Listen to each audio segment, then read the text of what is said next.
On this special episode of the Buck Stops Here, over the next 60 minutes, we'll debate whether Kashmir is now paradise lost. That's our subject for debate this evening, and we're asking whether India has shown a failure of imagination in dealing with the Kashmir crisis, and that's what's brought us to this point. Like every day, you can take part in our debate online as well.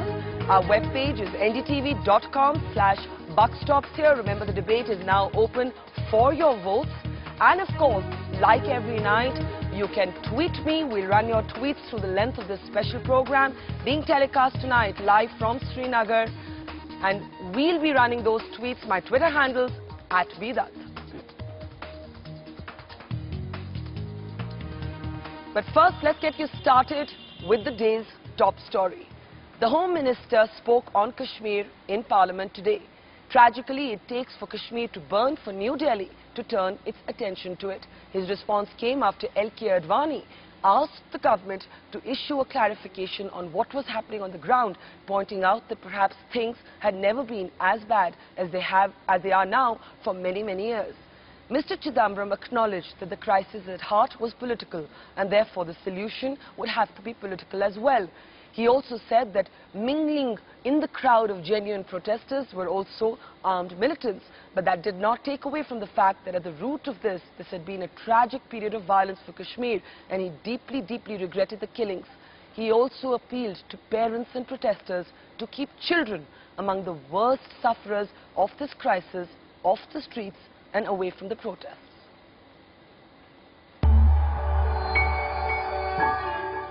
I have a special appeal to parents. Your children's safety and welfare is our paramount consideration, as it must be yours, and I would urge you to ensure that they do not join the violent protests. We recognize that the issues concerning J&K are issues concerning our own people, and they have to be addressed through the political process and through a dialogue with all sections of the people of Jammu and Kashmir. Once peace and order are restored, I am confident that we can explore the possibility of reactivating the political process that holds the key to solutions.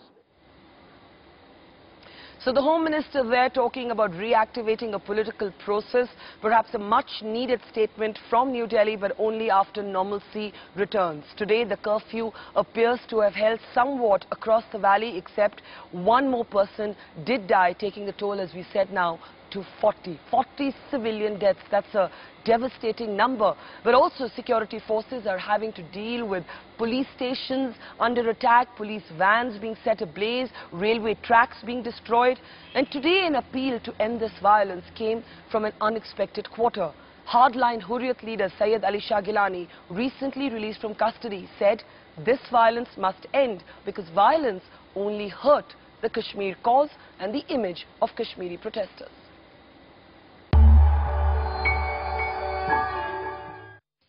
उसका नुकसान नहीं हो रहा है जिसके खिलाफ हम ये जद्दोजहद कर रहे हैं, जिसके जबरी कब्जे के खिलाफ हम ये जद्दोजहद कर रहे हैं, उसका कोई नुकसान नहीं हो रहा है, खुद हमारा नुकसान हो रहा है।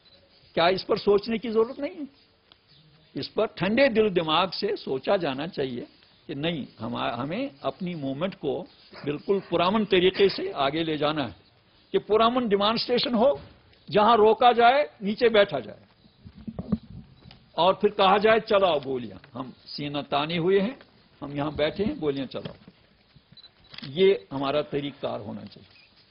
और ये जो जलाओ घेराव, ये हमारी मूवमेंट के साथ इनका कोई ताल्लुक नहीं। इससे हमारे मूवमेंट को नुकसान पहुंचेगा।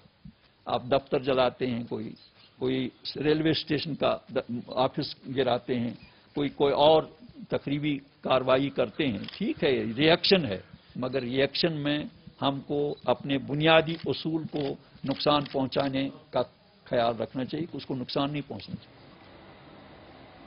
Truly an unexpected statement there by Syed Ali Shah Gilani. In fact, he's the only separatist leader of significance to have come out so clearly to say that the violence must stop, that the protests must be peaceful, that even if security forces come armed towards protesters, the protesters should just knuckle down and remain silent.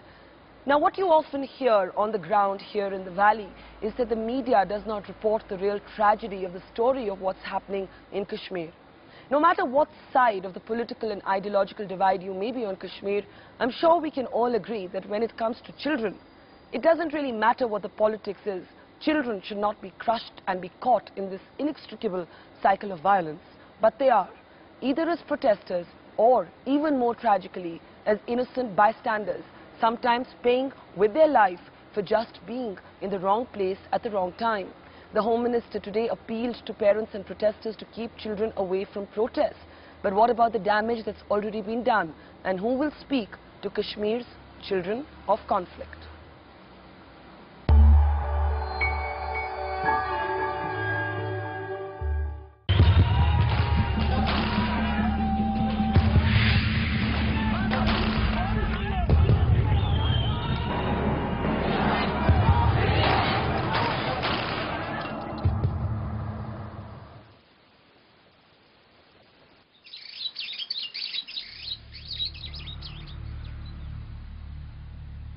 The valley of gloom shrouded in nervous silence.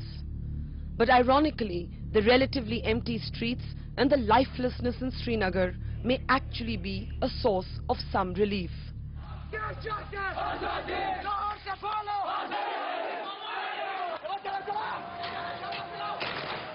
For weeks now, anger has spilled out onto the streets, raw, defiant of the curfew, unbothered even by the possibility of death. Today too, on the outskirts of the city, protesters broke the curfew, setting abandoned police cars ablaze to mark their rage against civilian killings. In the crowds and on the streets now, not just hundreds of women, but also teenage boys and even little children, raising their fists in an alarming image of accelerated adulthood. Like it or not, these are the children of conflict, crushed and caught inextricably in the cycle of violence. And inside hospitals across the city are their untold tragedies. Like 19-year-old Munir Ahmed from Kupwara, battling injuries from 2 bullets in the thigh and the ankle. A higher secondary student who does not say very much except to whisper to us that he dreams of becoming a school teacher one day. क्या आप आगे जाके क्या करना चाहते हैं? Master बनना चाहता हूँ। ऊंचा बोले? मास्टर बनना चाहता हूँ। हाँ? मास्टर बनना चाहता हूँ। मास्टर? हाँ। टीचर बनना चाहते हैं? But he does say, yes, he was part of a stone-pelting crowd of protesters. So should a teenager, a boy really, despite his 19 years, have been out on the streets instead of in school? We ask the elders in his family. अभी ये debate चल रही है कि लोगों को जब जुलूस निकालते हैं उनको पत्थर का इस्तेमाल करना चाहिए या नहीं। पुलिस वाले कहते हैं वो पत्थर मारेंगे हमें गोली मारनी पड़ेगी। तो इसके बारे में आपका क्या ख्याल है? मैम, पहले हमारे पास बंदूक थी और जब उस वक्त भी हम लोगों को मारा, कहा इनकाउंटर मार गया। अब क्या कहेंगे पुलिस वाले? पत्थर उठाएंगे और उधर से गोली चलती है। ये कहाँ का इंसाफ है?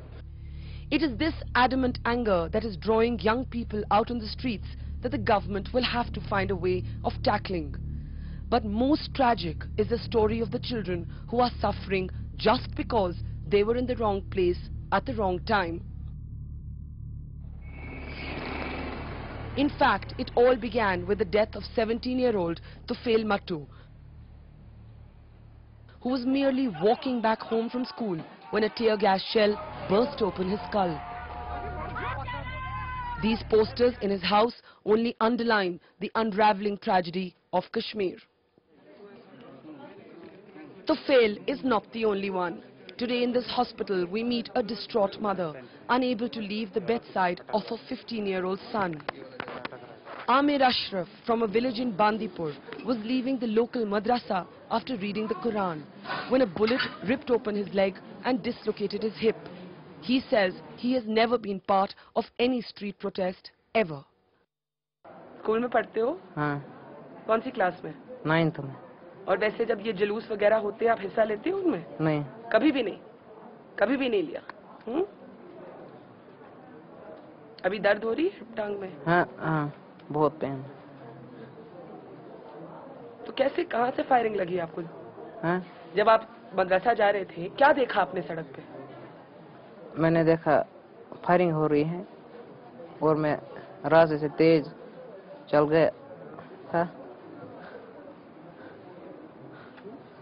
Midway through talking to us, he is suddenly unable to speak. The memory of that day and the wound just too painful. The tragedy of these young lives that captures the present crisis in a single stark image. Like this funeral procession that drew thousands onto the streets. Victim, a 9-year-old child, Sameer Ahmed, now officially the youngest casualty in the recent violence. The police says he died in a stampede created by a mob of protesters. His family says he was beaten to death. But no matter which narrative you choose to believe, no matter whether they suffer as protesters or as innocent bystanders, this is the chilling truth of the lives lived by the children of conflict and the ultimate tragedy of Kashmir today. Out on the streets of Srinagar today, a tense and a quiet calm. A calm but not a peace, on a day when the curfew finally seems to have been effective, or at least somewhat effective. But inside the different hospitals of the city, the tragic stories of the injured.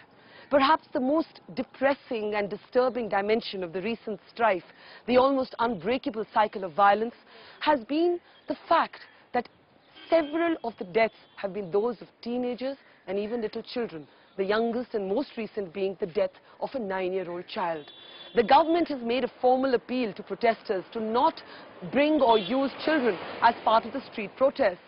But what of those who were not even protesting but still had to suffer?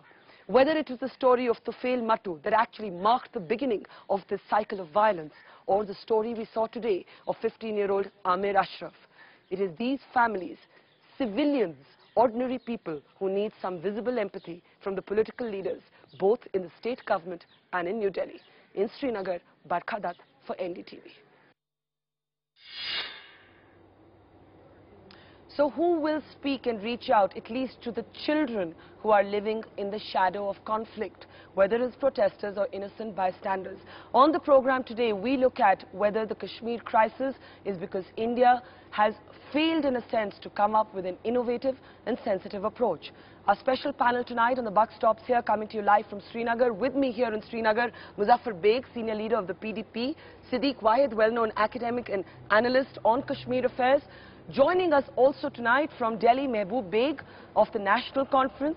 We're also joined for a national perspective by Manish Tiwari of the Congress, Ravi Shankar Prasad of the BJP, and for a security perspective by General G.D. Bakshi, somebody who served as an army man in the valley, and also by E. Ram Mohan, who has served with the BSF also in the valley.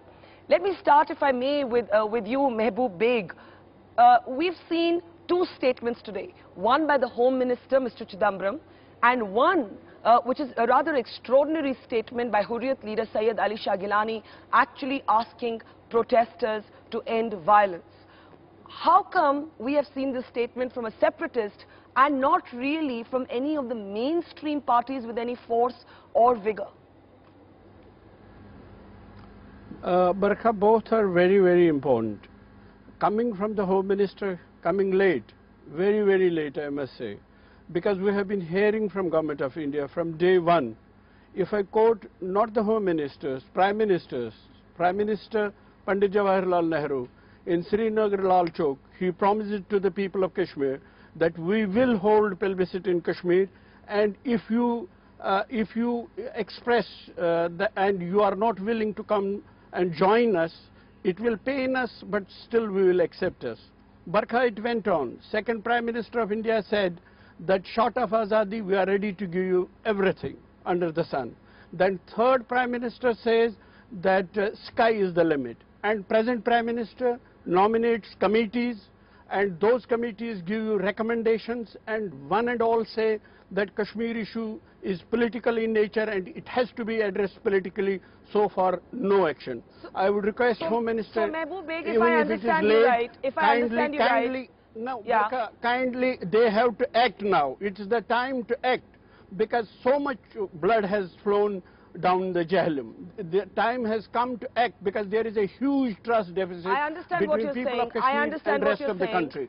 Unless you start acting, you're nothing saying will that Beg happen. Saab. And number one, number two. May I just ask you? You're saying no. May I just get a question in? May I just get a question in? You are saying that Delhi has to act. But what about the action by your own state government here? It is the perception of many people that your party and you're in coalition with the Congress has lost control over the ground situation here in the valley, that you have not shown enough empathy for the civilian killings, that none of your major leaders have gone and met the children in the hospital that I met today. Why aren't we seeing your leaders and all political leaders going and meeting the families of these civilians, at least going and meeting the children? No, Barkha, it's not that simple. Let's be very clear and very categorical. It is not simple. It is not something has happened in Bihar and you will go to the people. We would love to do it, but you know the situation is so tense. There is so much of anger. There is so much of anguish. There is pain. And today, as you said, 40 young men. We are the sons of the soil. We are the sons of, and from day one, Umar Abdullah has been telling Government of India, from day one, Barkha, that kindly economic packages are all right, employment packages are all right, but kindly address this issue politically. From day one, if you remember, when Prime Minister and UPA chairperson came to Kashmir to flag off a train, he told them right there that please take advantage of the situation, please don't you're saying, if I may, I'm sorry to interrupt you, but I do have to go to my other panelists. You're saying that the Home Minister's statement has come too late, but the approach has to be political. And you're saying that the reason that many National Conference people, including the Chief Minister, have not gone and met these families is because the situation is far too volatile right now. Muzaffar Beg, the same, in a sense, complaint could be levelled at the PDP's doorstep as well. Two questions for you. One, why does it take a Syed Ali Shah Gilani extraordinarily and unexpectedly to come out and say stop the violence? Why did we not hear this from the PDP? Barkha, when we were in power, there were quite a few instances of human rights violations. We accepted the responsibility.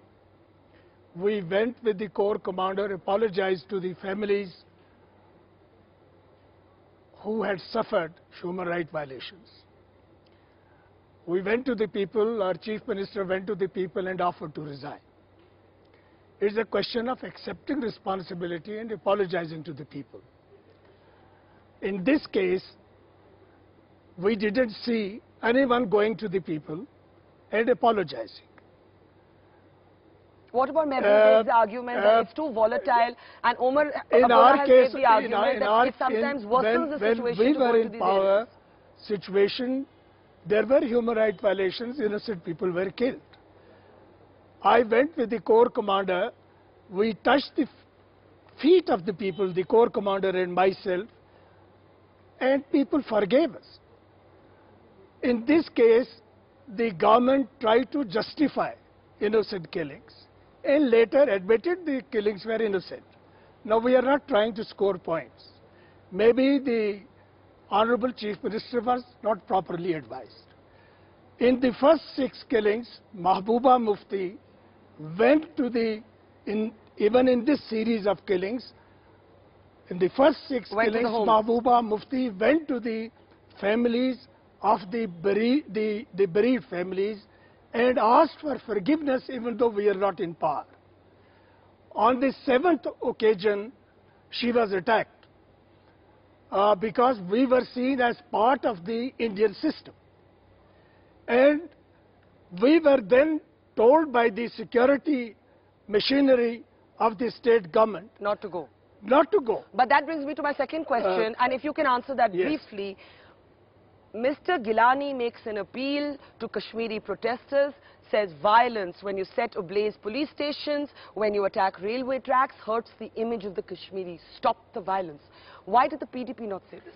Why did the National Conference say to some extent? Why did the PDP not say this? I'll remind you that about 4 weeks back, when I was interviewed by Times Now, I not only condemned those leaders and groups who were instigating these violent protests. I named those people. So and name them condemned today. them. Name them today. I will not name who them are they, today according to because you? I want their cooperation today. I want the cooperation of every group and every leader in Kashmir But today you do for condemn restoring violence. peace. Do you condemn And violence as a means of protest? my Prophet Muhammad prayed 3 things for his motherland: peace, prosperity and plenitude. I follow Muhammad, God bless his soul, and I pray the same for my motherland. Okay, let's park that thought and ask our 2 representatives from our national parties. Is part of the problem that, in a sense, New Delhi, and no matter which government has been in New Delhi, does not appear to get what the problem is? Every period of calm is mistaken for a period of peace. And right now here in the valley, we're still actually waiting for a real period of calm. Manish Tiwari, to you first. Your ally, Mehboob Beg, says the Home Minister's statement came too late, that Omar Abdullah has been trying to tell your government, please do something, treat this as a political problem. Yet we've seen no forward movement at all from your government, no consensus even on issues, for example, like the Armed Forces Special Powers Act. We haven't even seen Parliament debating what's happening in Kashmir. Barka, I am not going to get into a quibble about the timing of the statement or whether it was early or it was late. All that I would like to respectfully point out is that the Home Minister, when he made a statement in the Lok Sabha today, he explained the factual matrix of the situation. He said that the government of India deeply regretted that innocent children were hurt, died in the police firing. He also stressed the fact that in fact the central government had begun a quiet dialogue in October 2009, which unfortunately got derailed because Fazlul Haq, if I get the name correctly, was seriously injured in a shootout by forces which obviously did not want the dialogue to take place. So therefore, let me re-stress the point that there's an elected government in Jammu and Kashmir, and the Home Minister was right in pointing out that solutions have to be found by vesting faith and confidence in that elected government. Solutions cannot be found through violent street protests. And insofar as the Armed Forces Special Powers Act or a discussion in the Lok Sabha or in the Rajya Sabha with regard to the situation in Kashmir is concerned, the matter was raised in the House after the Home Minister's statement, and obviously the Speaker, in her discretion, would fix up a time for that discussion. All right, but the fact of the matter, Manish, is that the proposal from the Home Ministry to amend the Armed Forces Special Powers Act has still not been discussed by the Cabinet Committee on Security. There's a deep division within the government on this issue. Let me take this to Ravi Shankar Prasad. Ravi Shankar Prasad, we saw L.K. Advani standing up in Parliament and expressing deep concern about the situation in Kashmir. Now, the BJP, in a sense, has always had a very different politics on Jammu and Kashmir, even though I remember standing here in a Maidan in Srinagar when Atal Bihari Vajpayee said, इंसानियत के दायरे में जो भी मुमकिन हो वो होना चाहिए कश्मीरियों के लिए. Ravi Shankar Prasad, why is India not paying enough attention to what's happening here? In the sense, why aren't we having national parties more engaged with what's happening here? Well, Barkha, let me put the whole things in perspective. Obviously, killing of innocent young children cannot be justified at all. But let us not forget one thing. Very recently there was elections in Kashmir and separatists were roundly defeated. You have a popularly elected government. 2003 also a good elections, and thereafter next elections. Now why is it when separatists are defeated roundly, suddenly because of the failure of the political leadership, they emerge again deeply patronized from across the border? And let me tell my political friends of Kashmir, any political party, that in 1990 the same thing happened, and it took 10 years for Kashmir to come to normalcy because terrorism, extremism had become the order of the day. Now why is it the same thing is happening? When tourists were coming in large number, when political process was emerging, certainly stone throwers being guided by their patrons from across the border, the handlers, all these things have come in public domain.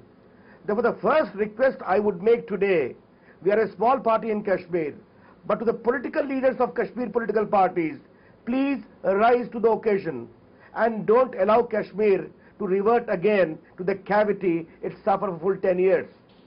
Now you ask a very legitimate question. Ravi, if I can ask you, Ravi, I have a question to add, and that question is that I don't know if you saw my report about the children in hospitals today caught in this cycle of violence, and some of the children have received bullet injuries even though they weren't protesting. They were not throwing stones, they were not burning police stations.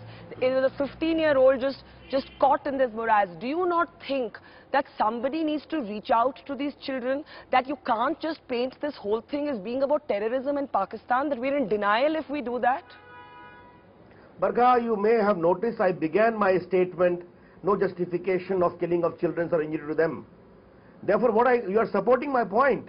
The political leaders who have got popular mandate need to reach out, need to calm the temper. Now, Mr. Gilani may have his own agenda as to why he said today that violence must end. Maybe he thought Pakistan would be blamed again by the international community. But you rightly asked a question to the political leadership of the parties who have a major say in Kashmir. Why they are not condemning violence?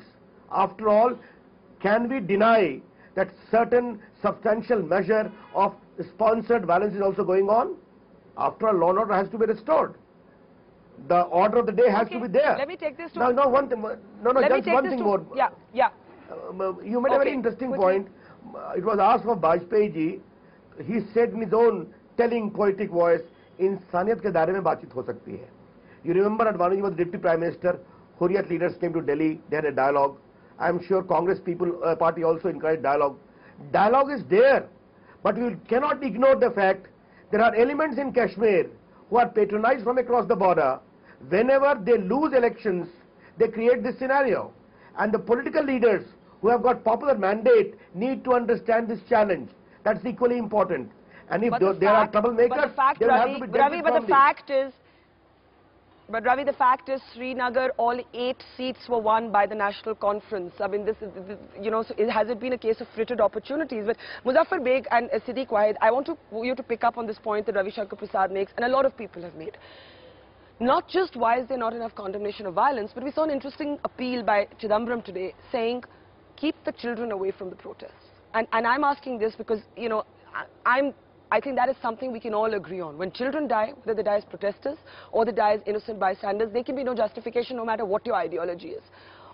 Why aren't we seeing responsible parties coming out and saying, please don't allow a 15-year-old, a 14-year-old, a 9-year-old to be out when these protests are happening? Barkha, you must have noticed, you are an observer of affairs of Kashmir, and we salute you for the service you have rendered to the nation and people of Kashmir, for showing the true face of the problems that Kashmiris have faced over the last 20 years. We may not have been always happy over what has happened in Kashmir through media, what kind of picture might have been presented to the nation. We salute you for the service you have rendered in presenting the truth of Kashmir. You have done more service to Kashmiris than all the politicians put together. We sometimes feel choked when we see the presentation you make about the silent majority of Kashmiris. We are not flattering you, but we owe you a gratitude. Thank you, sir. But why do you not show the same empathy for the children? See, it goes unrepresented. We as a party, unfortunately, are painted in colors which are not pleasant for the nation to see. We go from village to village, telling the people that our destiny lies with the nation. It is a fact of life. No amount of violence and agitation can change that. Even Musharraf had accepted that fact of life. And it is in the interest of all Kashmiris to accept that fact and to educate our children about that fact of destiny. We disagree with all politicians who sell wild and unrealistic dreams to our children. I have been on record to say that those politicians in any party, whether it is separatist or mainstream parties, who sell wild and unrealistic dreams, betray their nation. Are lying to the people here. Yes. They are lying to the people. They are betraying the nation and their children. Well, thank you for that honest comment, but I take that to Siddiq Wahid now. And the question we're framing on the show today: has India shown a lack of imagination?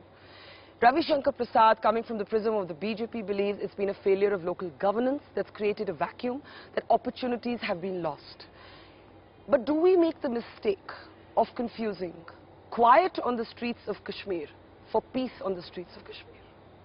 Absolutely. And even in the 2 cycles of violence that we've seen, there was a 10-day gap of lull. And we saw no action at all on it. As in no initiative in the interim? Yes. And actually, I mean, I take exception to what Manish Tiwari said, is that he's not going to quibble about the sort of timing of the whole thing. We're talking after 44 deaths. I mean, that's not a small number.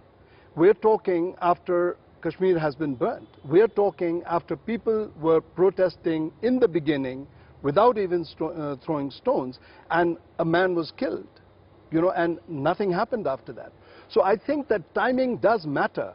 It's not a question of quibbling about it. It is a question of understanding its political meaning, you know. So you would have liked to see a political statement from Delhi or from Omar Abdullah. That's what you're saying. I would have, well, it's not a question of a please permit me. Yeah. I have spoken only half truth. I have not spoken the full truth. Deliberately or accidentally? No, you stop me. While I have spoken about the responsibility of Kashmiri leadership, I have not spoken about the role played by Pakistani leadership and Indian leadership. Indian leadership has also, from time to time, betrayed the trust that was placed by Kashmiris in India. From time to time, they have let down the people of Kashmir. And you're saying so have the Pakistanis? Pakistanis have, from time to time, fished in troubled waters. Okay, so we know that. So you. But we want to make this point that Indians have taken Kashmiris for granted. They have not permitted democratic process to flourish. Well, there have been 2 watershed elections here. There have been 2. May I just say? Installed puppet regimes from time to time. Beg, 2002, 2002. While historically there have been many blunders, 2002 and 2008 were really important elections. One took your party into the ruling coalition, the other took the National Conference. Siddiq, quick response from you on what you would have liked to see in these 10 days before I go back to Delhi.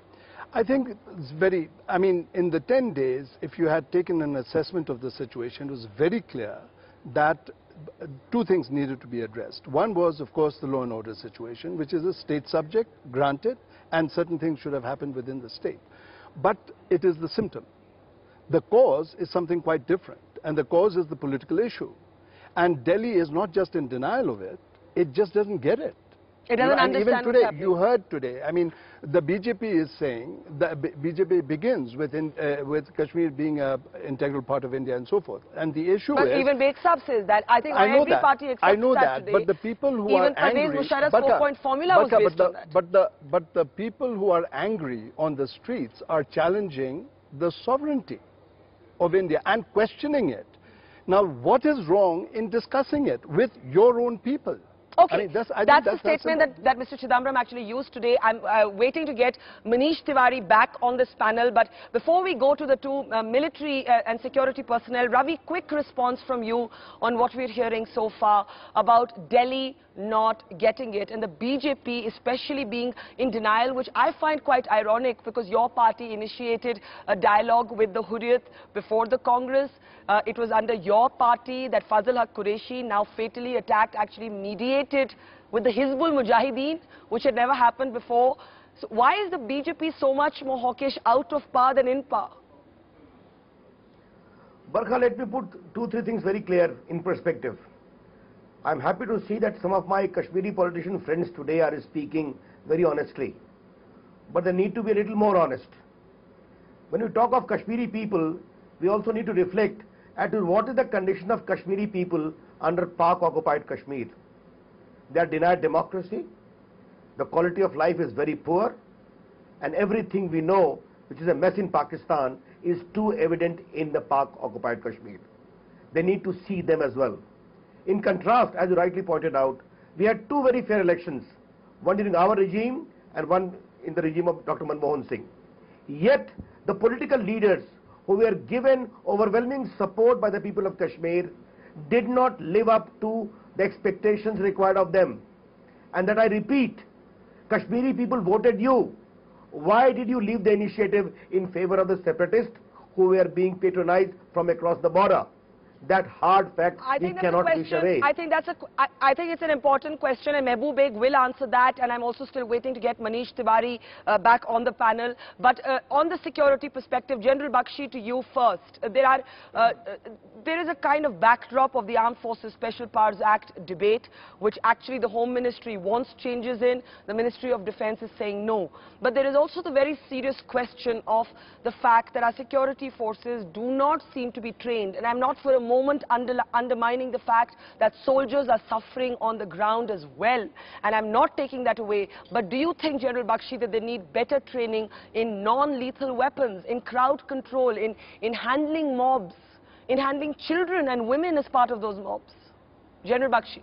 Barkha, you are very right. In the year 2007, there was a distinct tactical shift that we saw. The phase of terrorism was over, and the ISI's next line of action was to give it the air of an intifada. We were anticipating it then, and that was the time we felt we should have put in our non-lethal means. We should have shifted from a CI grid to a law and order grid. But Barkha, I want to get back to one core issue that you have raised, the plight of child warriors. Today you are moved because you have seen those children.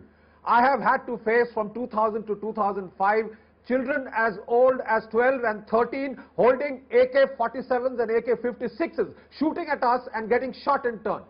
I mean, who put the AK-47s in their hand? Today the same people are putting stones in their hand.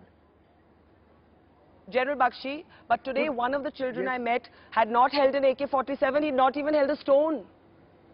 He still got I'm shot. just trying to say that I am saying that why are people using children?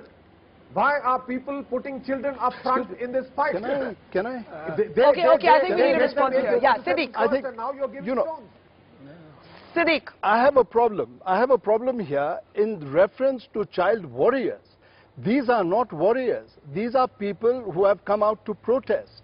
Yes, they may throw stones now, but they've come out to protest, and to talk about child warriors now is absolutely unacceptable. The other thing that I would like to point out also is that we've said, why can't the parents talk to the children to keep them in? Why can't we talk to our soldiers and say, you don't shoot children? I mean, it's, this is so transparent and this is so obvious. And I think that the whole debate... But do you think the soldiers are deliberately shooting the children? Barkha, I don't know. But they see children in a crowd. As far as I know, nothing has been shot at them with guns so far. Yeah, quickly, then I need to go on to my other panelists. Yeah, General Bakshi, Barkha, I would like to state, I was talking of the first phase, the terrorist phase that lasted 2005, petered out by 2007. I said this is phase 2, the phase of the Intifada twist. You first gave AK-47s, now you are giving stones. And why are you using this? What are the means you are using? Okay, the means you use to your end. Okay, I mean, tell us who you are. Okay, I can see deep disagreement here, but let me get Mehboob Beg in on the political question, and we'll come back to the issue of children and stones. Mehboob Beg, a question was raised by Siddiq Wahid here. There were 10 days, an interim 10 days between the first spate of violence and the second spate. Why did we not see a more proactive response from your government, and many are asking from your chief minister? He did issue a taped message over the weekend to people, but for example, could that not have been done earlier? No, Barkha, let me put it this way. you are looking at the symptom, you are not looking at the disease. I take the part of the blame we have to take as government. Yes, I do take. As Umar Abdullah said, that once we are out of the situation, we will introspect and find out where exactly we could have prevented and what exactly we should have done, which we didn't do. Having said that, we are again talking about the symptom and not the disease. You may disagree with the act. You may say that stone should not be pelted, but question is when we are saying giving stones to them or exporting things in Kashmir is totally wrong. The youth you are seeing on the streets are our own people. They are young Kashmiri who are angry, who have anguish, who want to be heard. They are crying for justice and nobody is hearing them. Nobody is talking to them. This is always the debate. This is always the debate. Nobody is talking to them, but are you talking to them, sir? Sorry? Are you talking to them? Is your government talking to them? Definitely, why not? Umar Abdullah not once, repeatedly made such appeals which Sayyid Ali Shah Gilani made today. Definitely we did, but as I said, and he always said that there is anger in Kashmiri youth. You have got to hear them, and you are insulting them by saying that this has been exported, that they are young Kashmiri people who want to be heard, who want justice. Let's do this. E. Ramon has not spoken yet. Politically. Mr. Ramon has not spoken yet. We'll take a quick break. When we come back, we'll ask our panel for the one thing that they believe, a small thing that could be done. Big solutions may come decades later to make the solution better.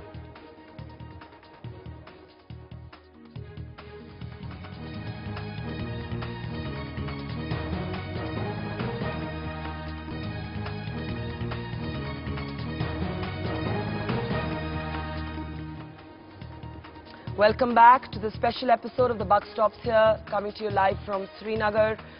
39 people have died since June 11th, says Mr. Chidambaram. In Parliament, Sayyid Ali Shah Gilani asked protesters to end the violence. One more person has died even after that statement by the Home Minister. Is India guilty of being in denial on what's really happening on the ground? Let's now go to E. Ram Mohan, who is somebody who served with the BSF in the valley.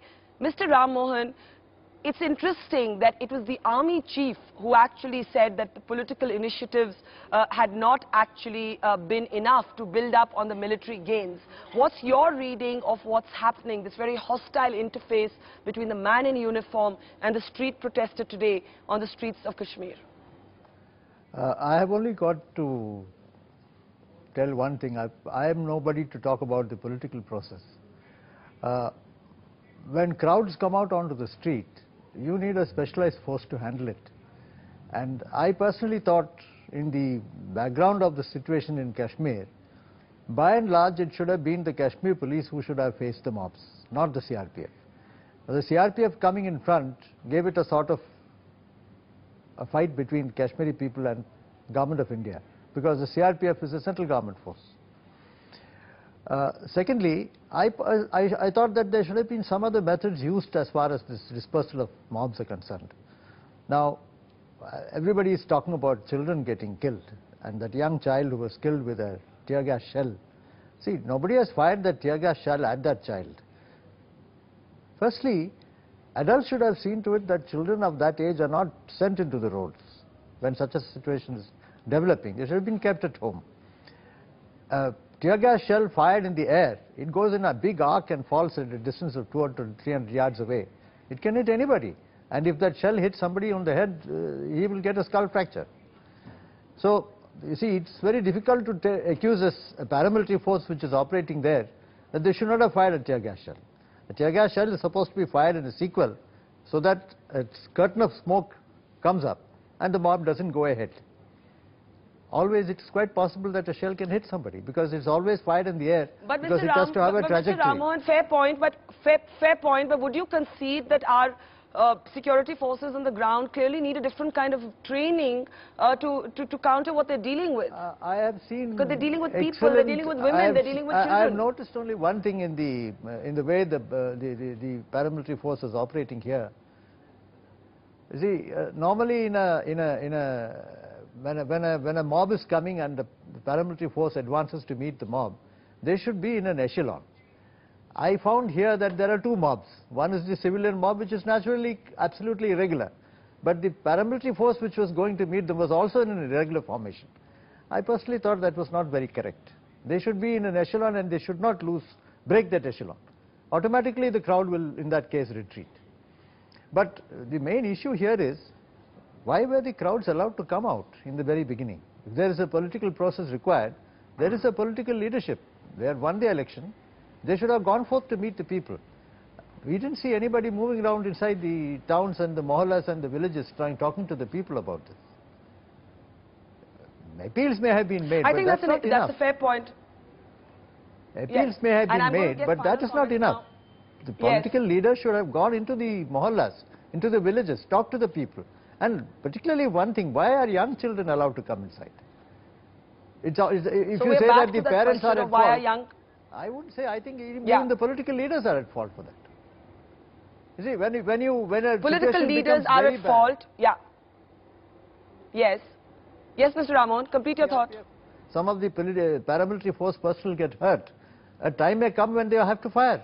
And when one round is fired, you do not know where it will go, where it will ricochet and whom it will hit. So normally a crowd should never be dispersed by using fire. It's the last resort.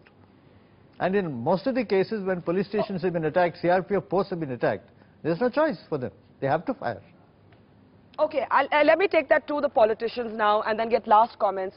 Muzaffar Beg, I think the point being made more reasonably here is that yes, there are problems with how the security forces are handling the crowds, but given how inflammable the situation is, and I remember one security official actually saying this, why do we not see a politician going and standing between the security forces and the crowds? Where is the sacrifice of the politician?